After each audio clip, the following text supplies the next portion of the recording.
Meu nome é Lucas Simões, eu sou artista residente aqui no Espaço Fonte.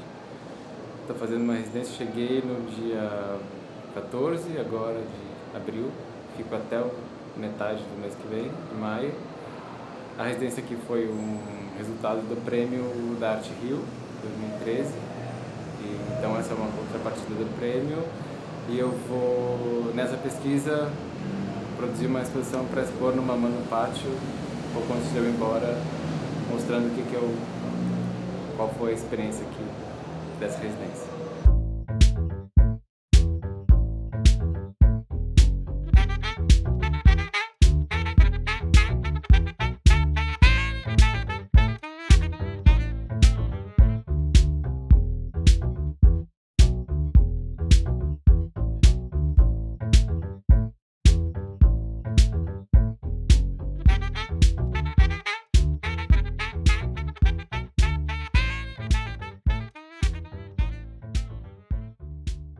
Como é a primeira vez que vim para o Recife, resolvi criar uma mitologia do Recife pela literatura e pelo relato, por guias turísticos, na maioria desatualizados até, para criar uma atmosfera de uma coisa que fosse encontrar, sabendo que essa coisa é diferente. Então, aqui tem alguns deles, tem um livro que é um relato de um professor de teatro argentino que veio para cá nos anos 60, e nesse diário ele descreve muito os percursos que ele fazia na rua, o nome das ruas e como as coisas eram. Além do percurso, ele, enfim, contava várias aventuras sexuais que ele tinha na cidade, enfim, até o livro se chama Orgia por causa disso, mas tem um relato do Recife nos anos 60 que é interessante, de um estrangeiro que não conhecia nada, não entendia muito a cultura, ficava bem deslocado, então achei interessante de ler. Outro livro foi o Guia do Gilberto Freire, o Guia Sentimental do Recife, que é esse aqui, também achei no sebo, enfim, que já é um Recife que não existe mais, mas a memória ainda é interessante. Sim.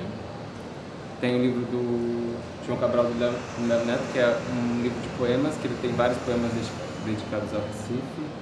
Depois tem o Guia de Arquitetura Moderna do Recife, um outro que é sobre a formação do valor do solo no Recife, um guia dos mercados, um guia dos jardins. Esse outro guia que são umas trilhas do Recife, que depois que eu cheguei aqui até soube que é escrito por uma pessoa que está super envolvida com uma especulação imobiliária e valor do terreno, então até é engraçado achar essa diferença de autoria. E uns guias bem básicos, que esse é tipo uma revista sobre o Recife, chamada Ubernauta Recife, que é uma edição acho que de 93. Enfim, e é isso.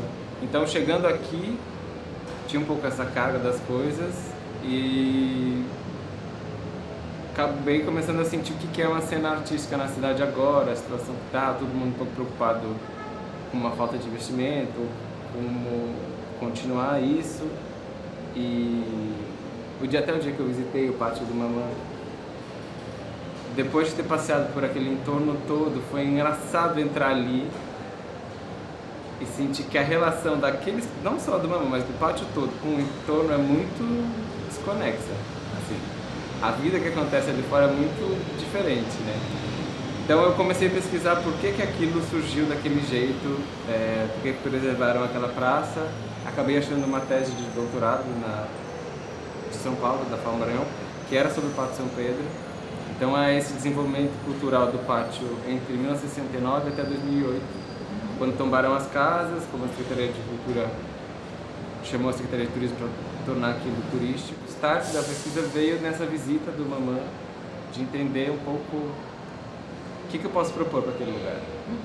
Porque tudo ali parece tão intenso, interessante durante o dia, que é difícil você entender como se relacionar com aquilo ou como mostrar alguma coisa ali. E aí você está andando pela cidade, você está tentando visitar alguns pontos turísticos? Sim, isso eu tenho feito, visitando, até faço alguns caminhos que o Túlio descreve no livro, entendendo essa relação da cidade, eu também como estrangeiro, que não vim, estou vendo a primeira vez, entendendo a história, e essa desconexão do tempo mesmo que você vê na cidade refletida, que naquele tempo era a época em que as pessoas moravam, então tinha uma vida constante.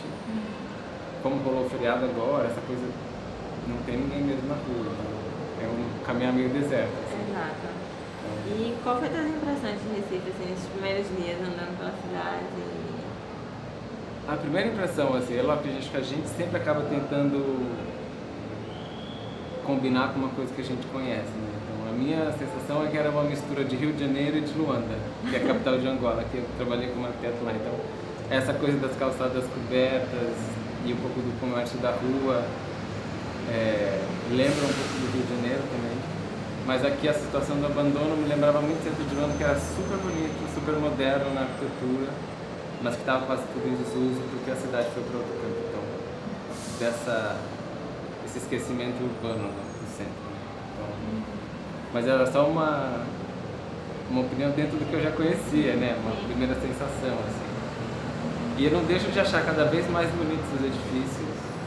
E acho que o processo de voltar está acontecendo e é sempre lento. A ideia que eu tinha antes do projeto era essa coisa de criar um corredor que só atravessasse o museu, que era criar um corredor como se fosse um corredor com um véu, alguma coisa não fechada, mas como se fosse um corredor de emergência, com a placa saída, lá pro quintalzinho.